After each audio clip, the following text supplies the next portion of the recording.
Assalamualaikum warahmatullahi wabarakatuh. Bertemu lagi dengan sahabat petani Indonesia. Kali ini kita akan membahas mengenai update El Nino. Namun sebelum dilanjut, dukung channel ini dengan like, comment, share, dan subscribe agar tidak ketinggalan informasi terbaru dari channel ini. Dilansir dari CNBC Indonesia, Badan Meteorologi, Klimatologi, dan Geofisika BMKG memprediksi puncak El Nino di Indonesia akan terjadi pada bulan Agustus-September nanti, yang dikhawatirkan akan memicu kekeringan di tanah air.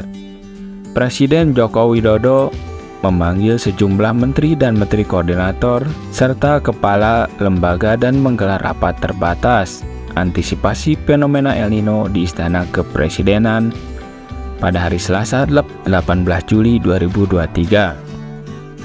Menurut Kepala Bappenas Ari Prasetyo Adi, dalam keterangan tertulis usai rapat menyampaikan arahan dari Bapak Presiden dalam rapat antisipasi dampak El Nino hari itu.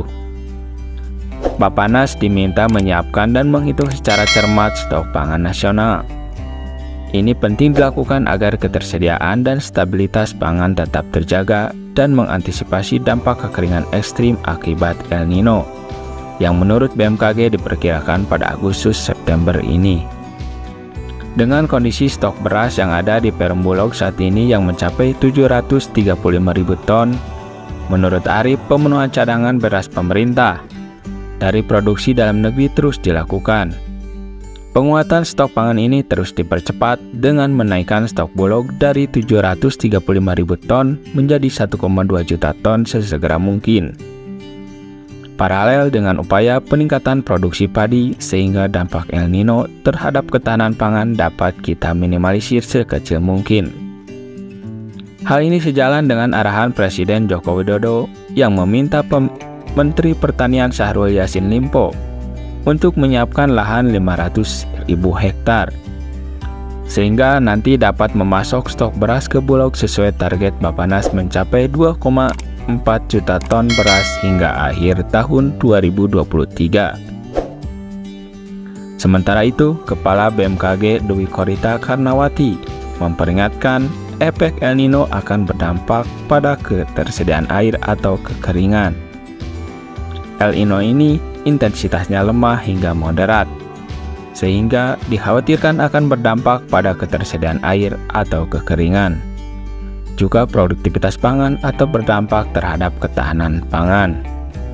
Menurut Dwi Korita, antisipasi sudah dilakukan sejak bulan Februari hingga April lalu, meski masih harus diperkuat. Di sisi lain, ia menyatakan Indonesia saat ini masih diuntungkan dengan topografi pegunungan, sehingga kekeringan ekstrim akibat El Nino tidak akan terjadi serentak di wilayah-wilayah Indonesia. Kemungkinan satu wilayah mengalami kekeringan, tetangganya mengalami banjir atau bencana hidrometeorologi. Artinya bukan berarti seluruhnya serentak kering. Ada di sela-sela itu yang juga mengalami bencana hidrometeorologi basah. Di sisi lain, Dwi Korita meminta semua pihak menjaga lingkungan dan tata kelola air, juga menganjurkan melakukan monitor perkembangan cuaca dan iklim yang dinamis dari waktu ke waktu. Demikian sahabat update dampak El Nino. Semoga kita dapat mengantisipasinya dan tidak terjadi hal yang tidak diinginkan. Terima kasih telah menonton dan wassalamualaikum warahmatullahi wabarakatuh.